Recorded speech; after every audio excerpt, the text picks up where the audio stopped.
Je suis là pour une interview avec Nelly, Alicia Bikout. Pour vivre ensemble. Pour vivre pour Christ.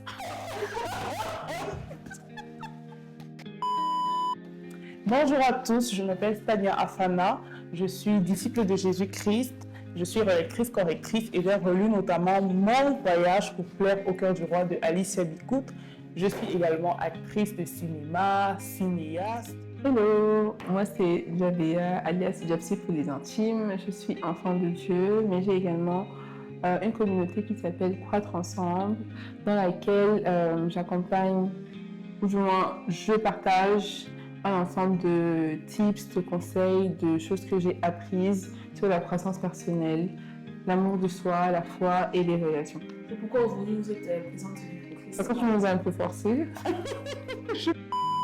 Là-bas, j'ai blagué. On est là pourquoi? Parce qu'en fait, on voulait répondre à des petites questions que notre amie Nelly avait à nous poser sur la vie chrétienne.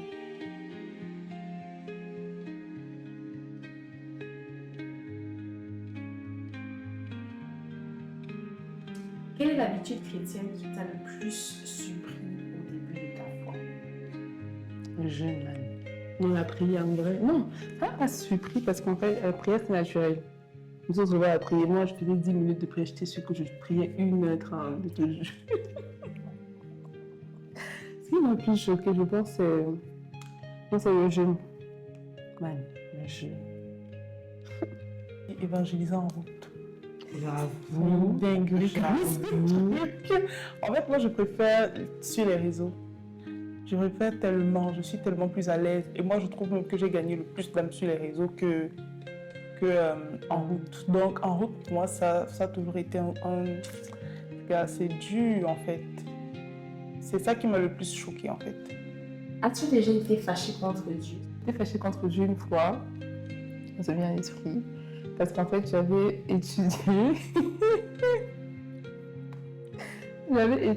pour un examen et je suis allée composer étant confiante, sachant que le Seigneur est avec moi. J'ai bien échoué. Aïe. Je me sens vraiment trahie. Non, j'avais trop mal toujours. Je pense que c'était une raison pour laquelle j'étais fâchée contre Dieu. Non, j'ai compris que tout ce qu'il fait, comprendre notre bien, s'il faut bien étudier, hein, ça va. Mais ouais, c'était une raison.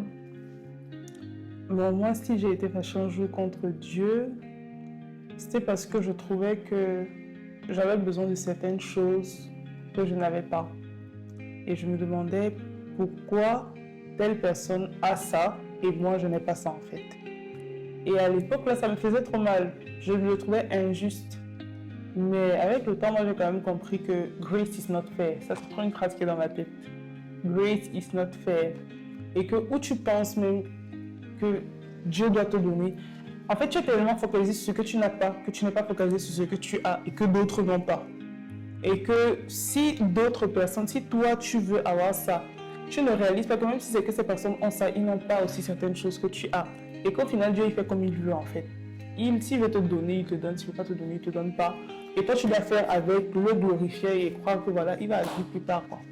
Est-ce que tu as fait des choix difficiles à cause de ta foi? Oui. En 2017, je ne dirai jamais. J'étais dans une relation, mon ami. Oh. Non, je pense en fait, moi pas. Ah. Ok. Dans une relation, moi j'étais bien. J'étais bien. Après, c'est pas. Moi, je dis à toutes mes amies, on dit celui-là, on va se marier. On va prendre notre vie ensemble. Ça, c'est sûr. Regardez le gars d'affaires, comparé avec ses mariages. Parce que j'attends. C'est elle qui me fait. C'est bien. Oui. C'est pas 2, 3 mois, non, même pas 1 mois, 2 mois après, que le Seigneur me dit, on a arrêté cette relation, je dis, moi, jamais, ça, ce n'est pas Dieu qui me parle ici, never, jamais. Je continue ma vie, je continue mes amourites. Et j'avais pas la force et le courage, en fait, d'arrêter la relation. Et j'ai vraiment prié pour que Dieu m'aide. Et il m'a vraiment aidé à être assez ferme et radicale pour arrêter cette relation-là définitivement et me consacrer pleinement à lui. Parmi les décisions difficiles que j'ai pu prendre, il y avait celle-ci. Pour moi, la décision, vraiment la première qui me vient à l'esprit, c'est par rapport à ma famille. Parce que moi, je crois que j'ai dû renoncer à beaucoup de choses parce que j'avais tellement cru au Seigneur Jésus-Christ. Et j'ai dû renoncer à beaucoup de confort que je pense que j'avais. Je me rappelle quand j'ai changé d'environnement et que j'ai décidé de vivre, je me suis retrouvée à vivre toute seule.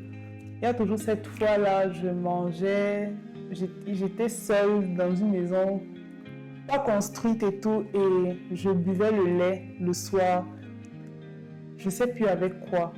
Et je repensais juste à ce que j'ai laissé en fait chez nous, où tu te réveilles le matin, tu vas trouver le petit déjeuner fait par la tata et tout. Bref, tu vis vraiment bien. Et je comparais les deux, je me disais, j'avais toute cette aisance-là, mais je n'étais pas en paix. Et maintenant, je suis dans ça, sous ces 4 murs, pas crépi du tout. Et je bois le lait avec le pain comme nourriture du soir, mais j'ai la paix. Et c'était dur parce que ça me manquait. Moi, j'ai mangé. Mais pour rien, je ne pouvais repartir là-bas. Pour rien, je ne pouvais repartir dans l'environnement ou l'atmosphère là. Donc, c'est un choix qui a été dur, mais le bonheur que j'avais à l'intérieur de moi était juste inestimable. Quelle est la plus belle chose que ta relation avec Dieu a changé pour toi?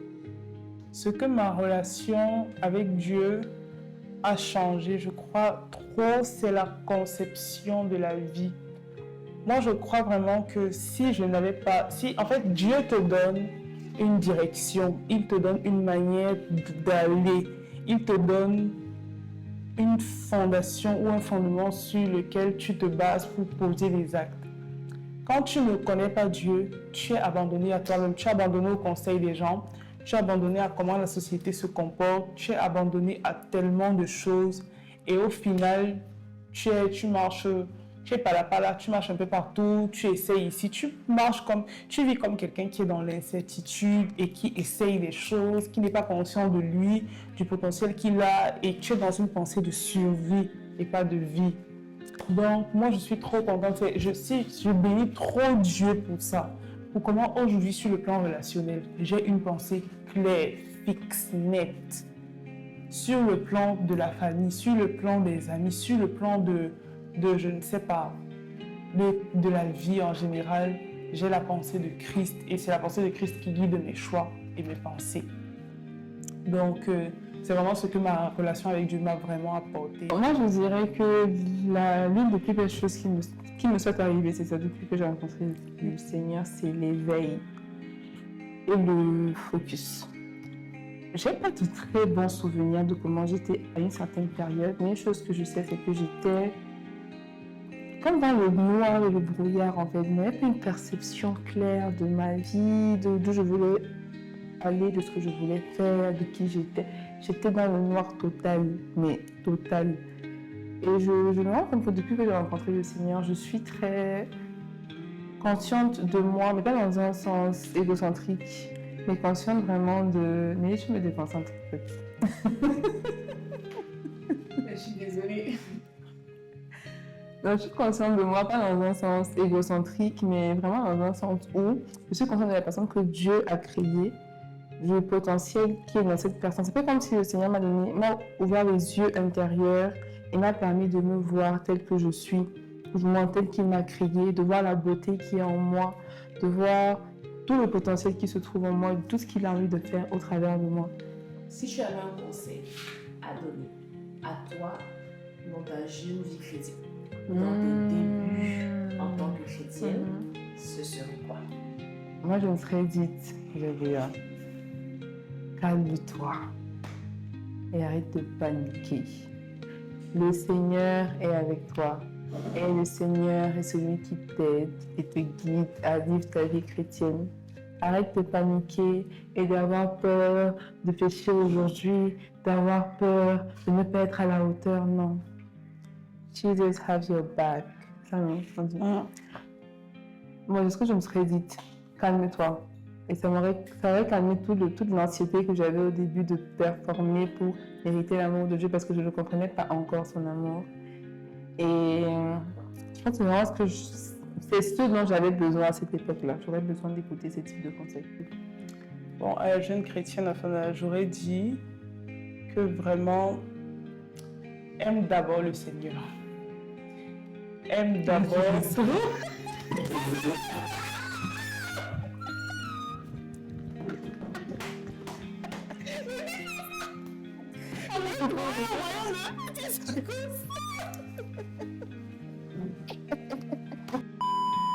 Je crois qu'en donnant ma vie au Seigneur, ça aurait été important que je sois conscient de ce que il faut que je pense principalement d'abord au Seigneur Jésus-Christ, au fait de devoir bâtir avec lui quelque chose. C'est ce que j'aurais aimé entendre, enfin, ou du moins qu'on me dise. Je crois que je lui aurais dit, cherche à aimer le Seigneur de tout ton cœur, de toute ton âme et de toute ta pensée. Cherche à d'abord l'aimer, cherche d'abord le royaume de Dieu. C'est mon verset préféré, Matthieu 6,33. Cherche d'abord le royaume de Dieu et sa justice. Et toute chose se sera donnée par-dessus tout. Donc, c'est le conseil que j'aurais donné à la jeune Stania qui vient de donner sa vie à Jésus-Christ. De prendre ça vraiment au sérieux et d'être diligente dans le fait de le faire. En fait, pendant qu'elle parlait, je me suis rappelée aussi d'une des plus belles choses qui me soit arrivée depuis que je suis en Christ. Et je crois vraiment que c'est mes premières années dans le Seigneur, le fait d'avoir bâti une intimité tellement ancrée en Christ Jésus que les vents qui ont soufflé après, même si je trouvais qu'ils étaient assez violents ou forts, n'ont pas su me déraciner de Christ parce que j'ai vraiment vécu, je pense, 2 bonnes années où le Seigneur a vraiment travaillé à ce que je sois ancrée en lui et en sa personne. Et quand je suis sortie de ces troubles que j'avais vécues juste après ces années d'enracinement, je me suis rendu compte que l'ennemi n'a vraiment pas pu me sortir de Christ. Et je trouve que ça, c'est vraiment le meilleur dépôt que le Seigneur a pu faire en moi au début de ma foi. Moi, je crois vraiment que jusqu'à aujourd'hui, je pense que c'est vraiment l'une des plus belles choses qui me soit arrivée. Parce que même quand je traverse des moments assez compliqués, que j'ai des montagnes qui battent, des hauts et des bas, cette racine-là demeure. C'est planté, enraciné en fait. C'est la grâce en fait, parce que plein de gens partent. Oui, plein de gens arrêtent de vivre pour le Seigneur, plein de gens pour des choses. Et au moins, ça nous rassure que on n'a pas donné nos vies à Jésus pour de mauvaises motivations ou parce qu'on attendait sa main, mais parce qu'on a vraiment voulu rencontrer le cœur de Dieu. Exactement. Et si c'est qu'on reste là, c'est forcément parce qu'on est c'est enraciné. Le début de la vie chrétienne, si tu es là, si tu n'as pas de bonne base, de bon fondement au début. Non, juste que vous avez plus de bisous. Même quand je vis des choses compliquées, j'ai des bons souvenirs du début. C'est par moment tes pensées même veulent faire. C'est quand tu es plus calme, tu dis ok Seigneur, qu'est-ce que tu me dis? Pour moi, c'est la plus belle chose qui me soit arrivée. Vraiment, ça c'est le moment de la fin. Voilà.